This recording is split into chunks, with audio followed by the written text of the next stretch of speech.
I guess we have never explained what V Unfiltered actually mean. V is for Vanessa. That's my name.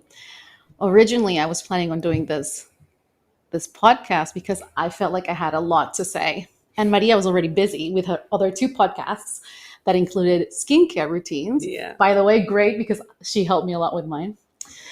And so when she told me she was no longer doing them, I was like, you're coming with me. Because it's always good to have these kind of conversations with your friends. And it was a blessing to have you come to V Unfiltered. So that's what V Unfiltered means. Yes, she's V and I'm unfiltered. We make a great combo. And this was brought up by one of our listeners, Andrea, who we're going to be responding her question today, where she's like, oh, I don't know what the V stands for. And I said, well, what do you think it stands for? And she goes, well, vaginas.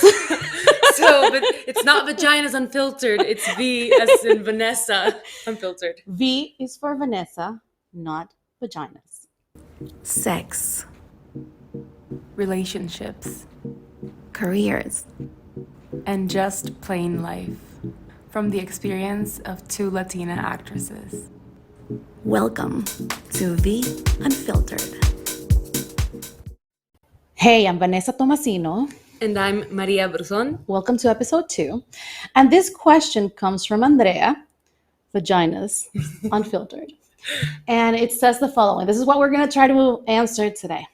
She says, how do you evolve to open and know yourself sexually in a country like El Salvador, where everything is censored? What obstacles did you have to overcome? Okay. So I think That's a loaded question. Let's just start by saying that. Okay. I think we should talk about where we're from because we've Yes. never really touched that. Absolutely. For those of you who are listening to us for the very first time, Maria and I are from a country called El Salvador. El Salvador. We are in Central America. Mm-hmm. We are the tiniest country in Central America. We're below Guatemala, below Mexico. El Salvador appears progressive in many ways Mhm. because we do have a lot of things and technology. We have Bitcoin as legal tender. However, academic studies show that El Salvador is on the spectrum of conservative. It's actually very conservative, meaning that Salvadoran culture does not, and the people do not accept scientific facts. And instead, they follow emotions, they follow religion and mysticism that has been passed by previous Salvadoran generations. Yeah. That's a problem. Hence why this podcast is in English. Yes. Also, Mhm. we want to put it out there. It's some kind of protection that we feel like the only type of filter that we'll have is we're gonna do it in English because we don't think everybody's ready for what we're gonna talk about in the podcast. But yes, it is a very conservative country, and it's a problem when it comes to sexuality, I think. Definitely. And part of the being conservative, we've mentioned religion, but we haven't mentioned patriarchy and what we call machismo, which is very ingrained in our society, making it very challenging for people who are not men to explore their sexuality, or at Straight least men. heterosexual male, or who do not participate in heterosexual normative sexuality. Mm-hmm. It's a problem. That being said, Maria, I also do think that this sort of repressive and censored sexuality in our country also affects men. Because Yes. I do think that they are unable to explore their sexuality, which is very individual, by the Absolutely. way, because they're bombarded by definitions of masculinity and examples of pornography that is very heterosexual.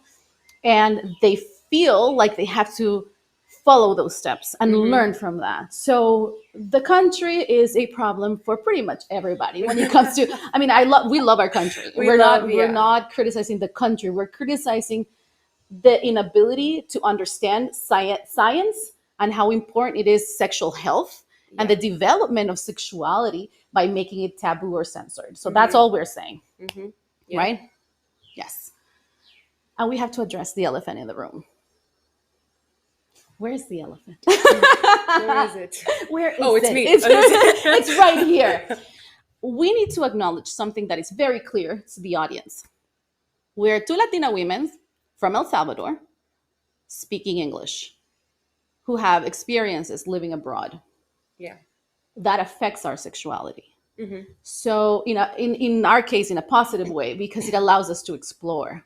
But that benefit is not for every Salvadoran person. No, it's not the same for everyone. For everyone, because we've had the privilege to be able to do that Hmm. and to live that and experience that and say like, whoa, wait, this is what this is, and like, this is what it feels like to explore or to enjoy something Hmm. and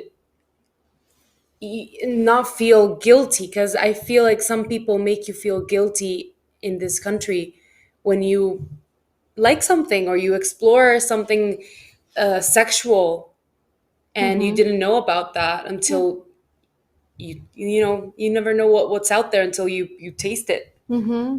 And it's part of the conversations that we're not having, right? The censorship that you're talking about, making things taboo. It's part of this culture of the machismo, patriarcado, right? The patriarchy, where women are supposed to have sexual encounters. And here's what's complicated, and we can talk about that in a Hmm. while, where women are supposed to have sexual encounters only when they are married. Okay. But they have to be virgins till they get married, Hmm. but then they have to be wild in bed as if they know Yeah. what they're doing. And people are admiring people like Beyonce, like Carol G, and all these sexy women who are very sexually empowered, Yeah. and men are like, oh, we want a woman like that. But then when they see Salvadoran women, they're like, no, you can't be like that. You have to be a Madonna, like you have to Yeah. be perfect white virgin. Pure. So women are getting these mixed messages. What am I supposed to be? Can I explore my sexuality only when I am married? But then when I'm married, I don't know what I'm doing. So he's going to have an affair with someone else because I don't know He's what I'm not doing. satisfied, or maybe And you you, just don't you click. There's no chemistry. yes, or you're not satisfied. And then Yeah. you're stuck in a marriage where you're like, I'm not getting what I need. And then you become frustrated, or then your partner starts saying you're unable to feel anything. And Hmm. it's just a mess. And so we grew up with that problem as women, is what are we supposed to be in our sexuality? So that's what we're trying to, what we're trying to say with Maria when we're starting this conversation, is we have the privilege to explore, to talk about it, to live other people's experiences through our friends Yeah. who have suffered from things, or have explored in a positive way. We live through them, but we have that opportunity that not every Salvadoran No. person has. So we're very aware. I don't know if I told you, Maria, that I lived in Paris when I was Hmm. a Yes, you teenager. did. I was 13 years old, exactly after you get your period. Hmm. Just so you know, when women get their period, I don't know how it was for you, but for me, it was It was terrible. terrible. Hormonally, you don't know what the fuck you're doing. It's like you hate yourself. I looked at myself in the mirror. I'm like, what is this? I was a kid. I was a kid. And now I'm like, I'm supposed to be a woman. And everything starts changing. I stopped talking to my mom because I felt Yeah. weird. I stopped going out with my dad because I felt weird. There's something hormonally that disorients you when you're transitioning Not only sexually. that, I feel like this is a perfect segue to like talk about sex education in this Yes. country. Hmm. One of my friends, when she got her period for the first time, she didn't know what the fuck was going on, Hmm. and every time she bled, she threw away her panties. Oh my God. She's probably thinking she's dying. She thought she was dying, and she Oh. threw away each panty she wore because Hmm. she didn't know what was going on.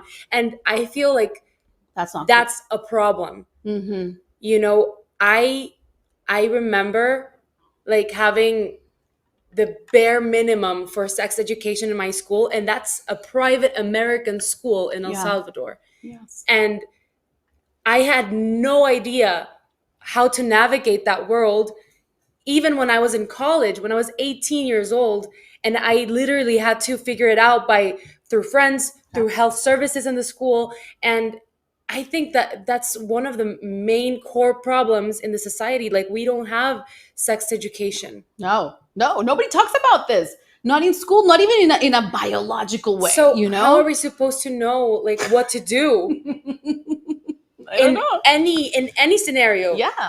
Yeah. If you have sex, if you get pregnant, if you know, have an STD, like the stigma behind STDs and STIs Yeah. is really overwhelming. Yes. Like, people don't know how to manage it emotionally, Mm-hmm. let alone physically with, you know, whatever Yeah. symptoms you may be experiencing. So I think it's really problematic nowadays. And two things. We learn sex education from music, like Bad Bunny saying, "I'll get you the Plan B," and people go, "What's Plan B?" That's, yeah. You I know? love you. Thank you, Bad Bunny. We love you. You know, you're educating us through your songs. Yeah. But it shouldn't have to be like that. You should be getting that education Mhm. at home, in school, or have public spaces of health. You know that a country is providing for people to get that education. So that's one thing. The other thing that really bothers me is that in a country that has high statistics on rape and sexual abuse for women, for girls, and for boys, why are we not having this conversation about how to take care of our bodies, try to understand our sexuality so we can be empowered enough and assertive enough to say no? And make a decision. So, like, Yeah, make a decision. You know, you're dating someone, they're like, "Oh, girl, let's do it." Have that assertiveness to say, "You know what? No, because hormonally this could happen to me." You know, Yeah. like just have knowledge and Mhm. have the information that you need to make an informed decision. Decision. We don't have that. So that's a problem. So coming back to my education when I was 13. So I got my period when I was 12. I was horrified, Mhm. traumatized, embarrassed. I felt guilty. I felt dirty. I felt like my life had changed. And I just remember thinking, I hate my life. Is this going to happen every month? Because I feel like I'm dying. And so I had the chance to go with my mom to Paris because she's a doctor, and she learned how to do liver transplants, and she was working at a hospital there. So she said, "Come with me."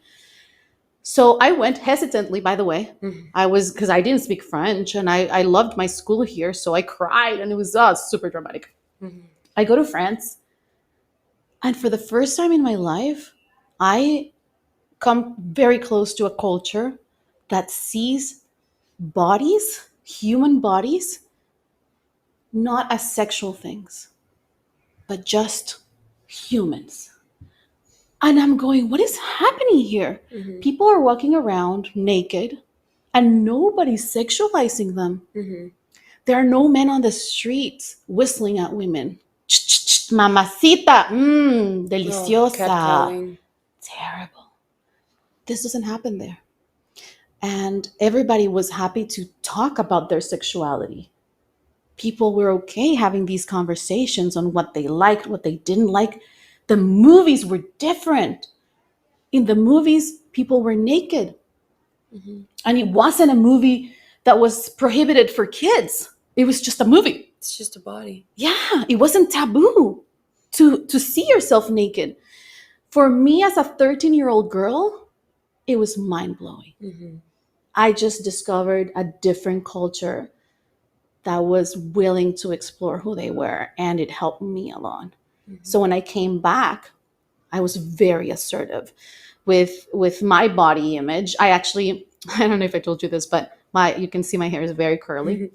When I was before I left to Paris, I would brush my hair because in El Salvador, most people have straight hair, not naturally, they just straighten their hair. Mhm.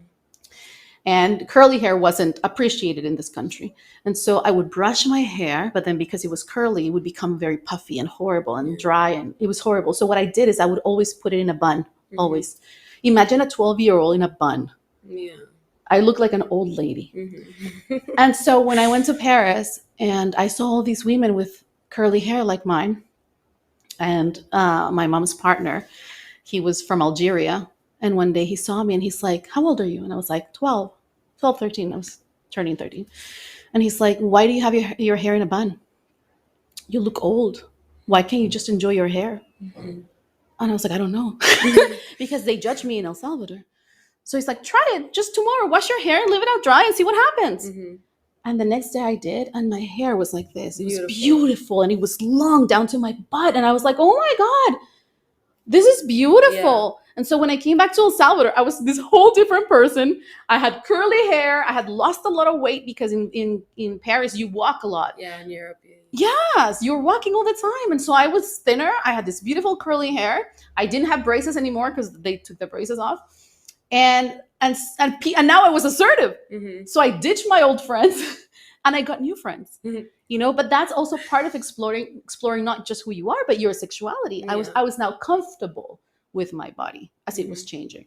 Mhm. That's really beautiful. Yes, but who has that opportunity though? And I like what you said, like how there nobody was catcalling or just seeing bodies as objects. It's I think that's when the conversation gets really interesting, because you're the problem, not them. Like you're the problem for sexualizing and objectifying bodies and other people. Like the conversation always starts with oneself. Why do we feel uncomfortable Yes.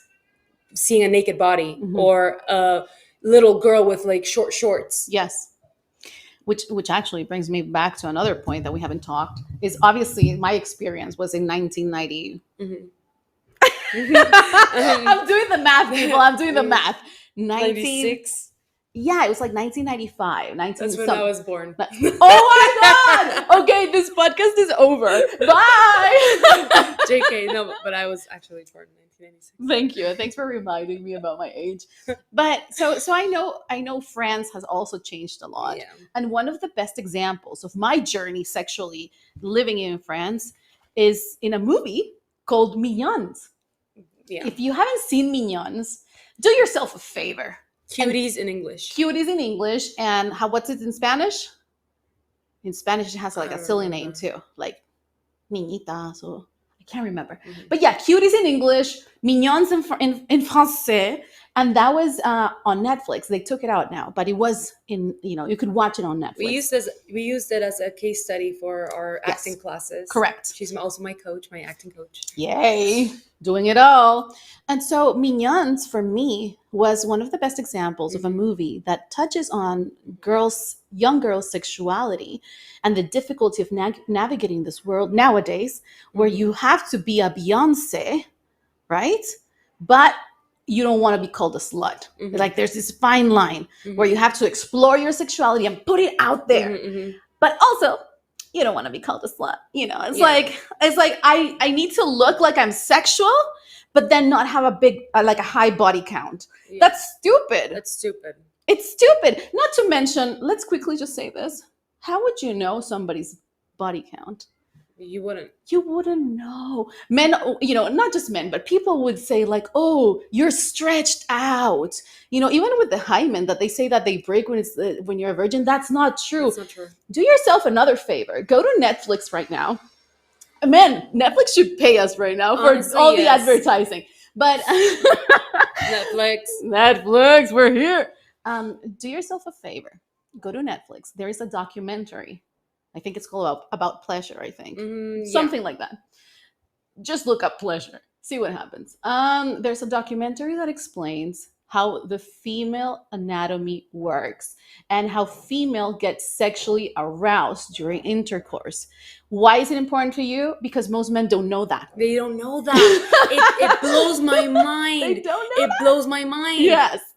And so it will help you to know, at least biologically, where things are. Yeah.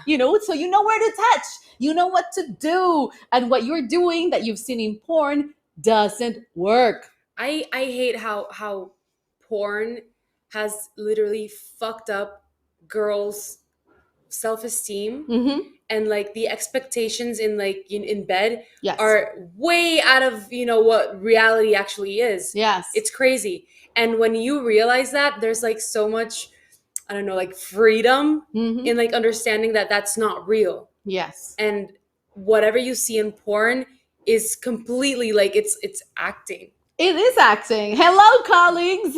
Yeah. It is either probably they have more money than us. Yeah. Here's the deal. pornography, and it affects all our lives, right? I watch pornography, you watch pornography, my partners have watched pornography.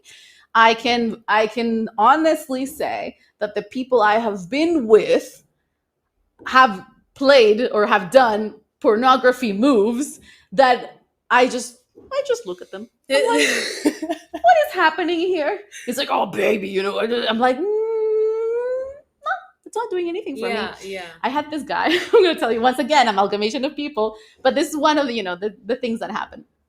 This guy I was seeing, he he got a bottle of wine, okay, Yeah. and as we're making out, he starts pouring the wine on me. It's red, by the way, and I'm going, "This is a brand new bra. I just Oh bought this." my And he's like, God. "Oh, baby, it's so sexy." I'm like, going, "It's sexy for who? For you? Because one, I feel sticky. Two, Cold. it's cold, and you just destroyed the best new bra I had. That's super expensive, and you're not gonna pay for that." Now we have to go to clean ourselves up. I know. It's like, Yeah. how is that sexy for me? It wasn't. And so once again, exploration of your sexuality. That wasn't sexy for me, but it was for him because he saw it in porn. I wonder if he felt anything. I don't think he did. I think it was more like a he assumed that he had to do something like that. Or maybe he was exploring, and that's fine. Maybe And that's fine. You know. And that's fine. Although I don't think he was exploring. No? It looked more like rehearsed. Yeah, Like rehearsed. practice. Oh, Like, okay, this is what I saw in porn. Let me try it, right? Okay, so then no. Yeah, no, it didn't work out. So that's an example of how pornography really affects our psyche when it comes to sexuality. And to come back to Andrea's question, how we do that and how we overcome that, I will tell you this. At least for me, you can tell your story with you, but for me, and I'm much older than Maria, so I've had. Sadly, I can say that I have a lot of history of violence, sexual violence in my past. The first time I encountered sexual violence was at the age of 16, and it really affected me. And it left a legacy of fear, of porn, because then I had to figure out what was happening to me, and I didn't know. I didn't have the tools. I was a 20-year-old confused. I didn't know what was happening to me, and so because of what had happened in my trauma years, in my teens. So this is Andrea. What I could say from my experience is what I did is I realized that, jumping from one sexual experience to another wasn't working for me. Alcohol wasn't working for me. Something wasn't working for me because it didn't feel right. So this is what I did. I went to university to study political science. And one of the classes I took was sexuality and politics. Okay. And one of the books that totally changed my life is this one. It's called Not for Sale. This book is Canadian, and this book has different chapters with different stories from people who have been, they're academics and professors, who study sexuality and pornography. Then you have stories of women who have been strippers and prostitutes, saying that they turned to this life because they had been raped as kids or as young people. And so they were always looking how to take their power back, the power that was taken away from them back. And so you have stories like that. You have stories of men who were porn actors and how that affected their relationships with their partners and how they realized that they were part of the problem. And things like that. So this book and the rest of my classes on sexuality, and I did another one on love, for example, really helped me understand how we relate to each other and how the ideas I had on sexuality were completely wrong. There are two things, Maria, the lessons that I learned before I stopped talking about my experience. One is that all of us work under a heterosexual sexuality. What does that mean? That for us, our sexuality is penetration. That's what we've been told by pornography, that women serve men, that women are there for the pleasure of men. And women, when we're having sex and we get turned on through this heterosexual sexuality, we look at ourselves through the male gaze. So what we're doing is, like, we're having sex, we're not thinking of our partners, we're thinking of how we look to our partners, and that's the turn on. We not heterosexual sexuality. So that's the one thing that I realized, that I had fallen into this trap of being only sexual within the norms of pornography or what we've been told that sexuality is. Yeah. Pleasure for men means pleasure for us, means penetration, ultimately. That's what it meant. Second point, that women don't have a sexuality because we've never explored it. So we don't even know, something that is very underrated, smell. Yeah. Smell is so important. You have to have chemistry with that person that their smell is intoxicating. That is nowhere to be found in pornography.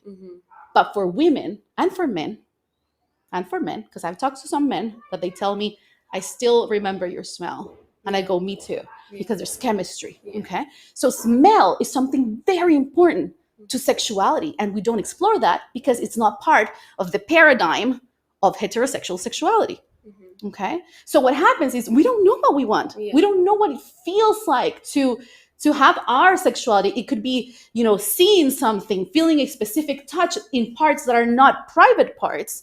It doesn't have to be the breast. It doesn't have to be our vaginas. It could be our arm. For some people, it could be the hair, the neck. There's so many things to explore, but we don't explore it because our partners don't think that's part of our asexuality. Not even our sexuality, asexuality.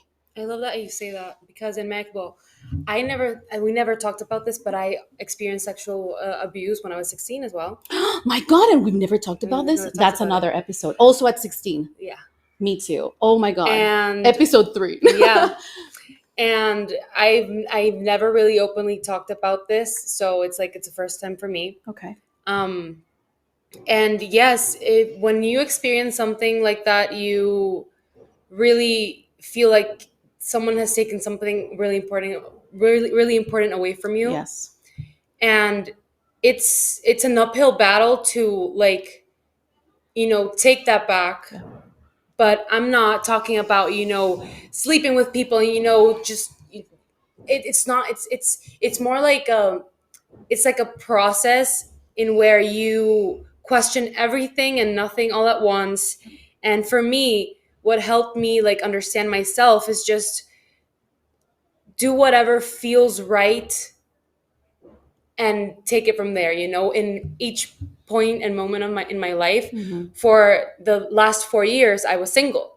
Yeah. And that's what I needed at that time. Yes. I had other partners. I have had ex-boyfriends, and with every single one of them, our sexual lives, our sexual relationship was different. And then I was learning, and I took everything that I liked from each relationship, and then try to discard everything that I didn't. But I never felt completely comfortable in any relationship. Yeah, me neither. So it takes a lot to understand that we put so much pressure on ourselves as women to make to please our partner, and you forget to the sex 101, to feel comfortable. If you're not comfortable, then you're not in safe, you're not going to enjoy it, you're not going to enjoy yourself. Yeah. So that's the first thing. I'm not criticizing or shitting on women that like to be polyamorous and have sex and have fun. That's completely fine. From my experience, I like to feel a connection, and it doesn't have to be emotional connection. But when you said smell, obviously pornography you can't go there because it's on a screen. It's it's a 2D experience, and they don't incorporate that in the narrative. You never see a porn actor going, I love this smell. And also something else that I think that it really helped me is to understand my love language. And one of my top love language is words of affirmation. So for me, what turns me on is dirty talk. Oh, me too. But also soft talk too. Yeah, romantic talk. Yeah. Not completely dirty. Yeah, a combination of both. It's a combination. Yes, so I agree. It's really interesting because in porn you just see full on penetration and and pain. and It's pain like, and oh, you're pulling my hair. Yes. and It's like, what? and talking about pain. Yeah. I it's so funny, like hearing my male friends talk, and Yeah. they're like, oh yeah, she couldn't handle me, it was too big for her, she was too tight. I'm like, you don't know shit about women. Yeah. If it hurts her, it's Yeah. because you didn't turn her on enough. Exactly. Our anatomy, our Yeah. female bodies work to get wet enough Yes. Because they're excited. for Yeah. your little wee wee to go Yeah. in. Yeah. Like, we give birth to children. You Yes. really think she's not going to handle your D? It's just that she doesn't want it because you're not turning her on, because you don't know her anatomy. So it's really interesting. And to sum it all up, and how it's taken a lot of resources. It's taken a lot of reading, a lot of, alone time with myself. 4 years single. It's a pretty long time. It's a good time though. And it's just doing what feels right and exploring along the way. Like, you'd be surprised of how you can learn something new every single day about yourself. Yeah. And slowly heal whatever, even if you haven't experienced something like sexual abuse, maybe the patriarchy or social stigmas make you, put up these walls. Yeah. And those are even are really hard to put down Yes. as well. So it takes time. It takes a lot of self-love, I would say. That's what I would say for me. It's been my alone time. I want to thank you for sharing your experience with me and with everyone here, because abuse is very hard to bring up ever, just in, Yeah. it's with friends, with family members, with the therapist. It's hard. And I know, because for me, it took me maybe like 10 years to speak up about my abuse. And so thank you for sharing that with me. It means a lot. It's been 10 years, and I think that now I am starting to feel comfortable with my sexuality. Yes. Right now, 26 years old. And I do think too that what you're doing is very empowering, because that's how I felt too. The moment I opened up about it, I felt better, because I was able to say, this is my story, and I was able to own it. It was confusing at first. Like you say, it leaves a legacy of fear, of being uncomfortable with people, Of being not enough. And and it's funny because it's not on us. Like, I remember before my abuse, I was such a happy person, and I had never kissed anybody. Like, I was so, everything was new, and I was so pure and everything. And then that happened, and it's almost like derailed my life. Yeah. And then I was doing exactly what you're talking about. I was trying to find ways of getting back what was taken away from me, and I couldn't. And then you start drinking, and then you start partying, and then you start looking for more people, and then every guy you date, you expect that person You to go fill numb. the cup. You go numb, or you jump. I had that Yeah. thing too. Like, I went numb when I was having sex with people in my 20s. I was just numb. Or that when we were social settings, like at a party or whatever, and they would touch me, I would jump. Yeah. Because I didn't trust anybody. So it was really hard when I got married. I remember I told my husband, I said, listen, I had to open up, because he was trying to touch me, and I was like, and I said, listen, this happened to me. You have to be very patient with me. And we were together for like 15, 16 years. So he was very patient. But I do know that it affects the way you see yourself. It affects the way you relate to people. And so, so thank you for sharing that with us. And hopefully more women are going to be also brave enough to say, you know what, I'm not a victim here.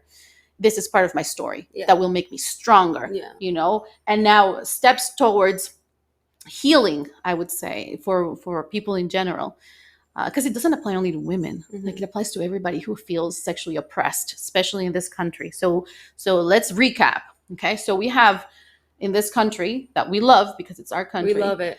But here are the obstacles that we have, and we have to overcome. We have to overcome heterosexual standards of sexuality, because we live in a patriarchal, machista society that believes extremely in mysticism and religion.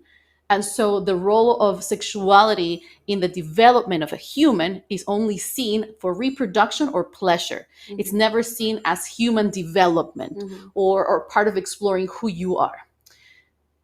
My advice to everybody. Yeah. This is what I'm going to end with in this episode. This is what I would recommend you do. First of all, have that conversation with yourself and say, am I actually getting pleasure in my sexual encounters?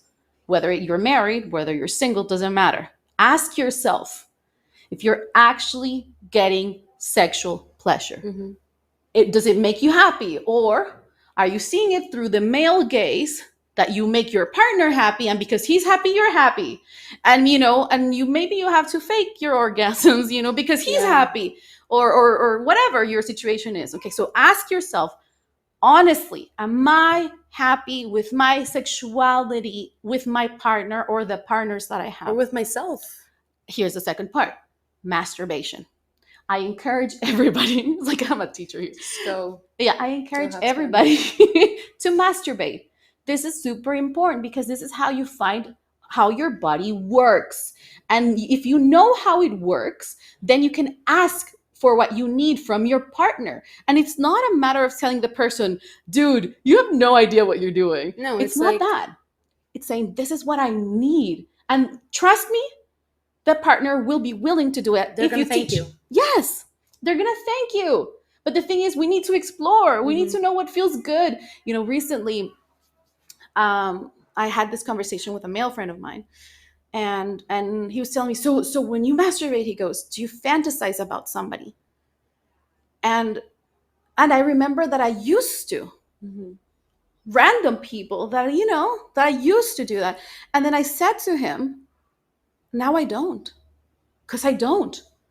For the past maybe I don't know, since June, I just don't do that. I think of me, which is super trippy. Because what you're doing is that not thinking of you in the male gaze, oh, I'm naked and sexy. No. It's listening to your body. So for example, I'll be like, oh, I feel cold here, or this feels warm, or I like this vibration, or it's being present, almost like acting. It's being present in the moment. And so I'm not thinking about anybody else. So when I told him that, he got angry. Not angry, but he was like, what? How is that possible? I'm like, because that's female sexuality. I am exploring outside the box, and I'm not gonna lie, it's much better. The moment I'm no longer thinking of anybody else, but feeling myself in my space, it's much better. And now I go, how am I going to let anybody else in my life now? When I'm happy with myself. Exactly. Yeah. So yeah, I would recommend you do that. Read a lot.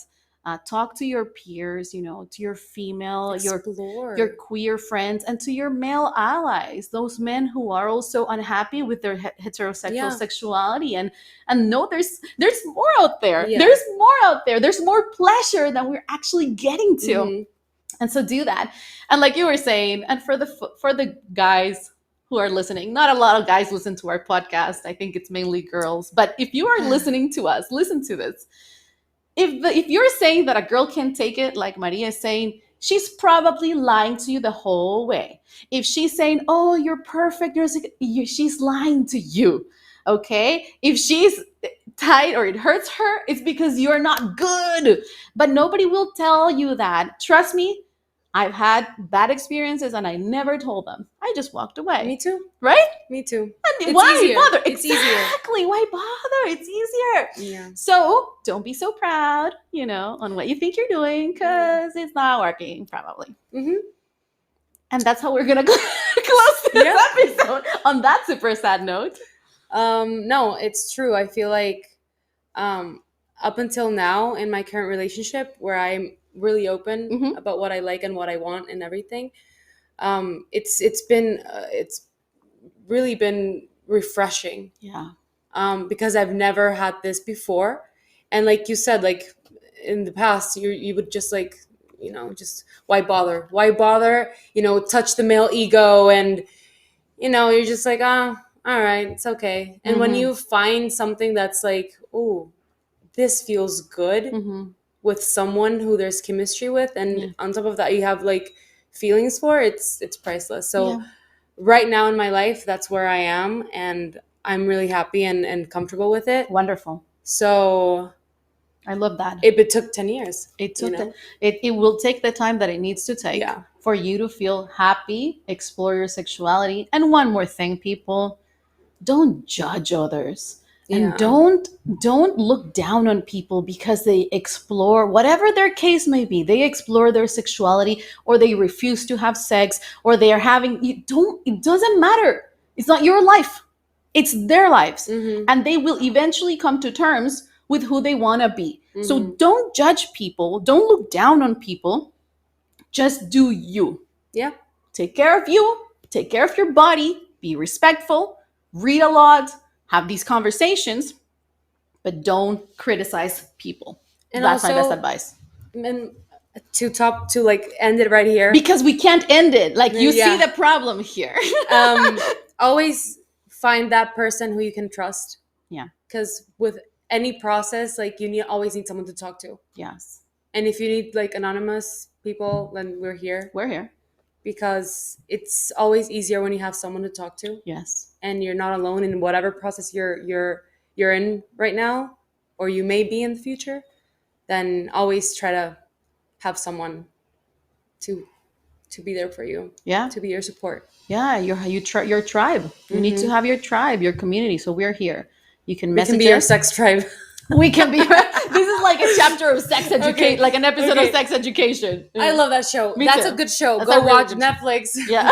Oh my God. Next Netflix, you need to pay up. Pay up. Yeah, go watch that show. And like Maria said, we're here. Whatever you need, we're here. You can message us to your contacts. What's your IG and your TikTok? My IG and my TikTok, both M as in Maria, F as in Fernanda, Bruson, MF Bruson. And I am Vanessa Tomasino, all together in Instagram, on TikTok, one N, one S, single letters for all last names and first names. And you can also leave your questions on Spotify, Apple Podcast. I think Apple Podcast also has it. And on YouTube. We are more than happy to answer questions. And thank you, Andrea, for your question. Thank you, Andrea, for these tough questions. And yes, and for thinking that we are Vaginas Unfiltered. I guess it could also be Vaginas Unfiltered. I mean, for this podcast, yes. Yeah. For this episode, yes. Yes. Vaginas Unfiltered. Yeah, so thank you, Andreita. Gracias for your question. And we hope to receive more of your questions and see you next episode. See you next time. Bye. Bye.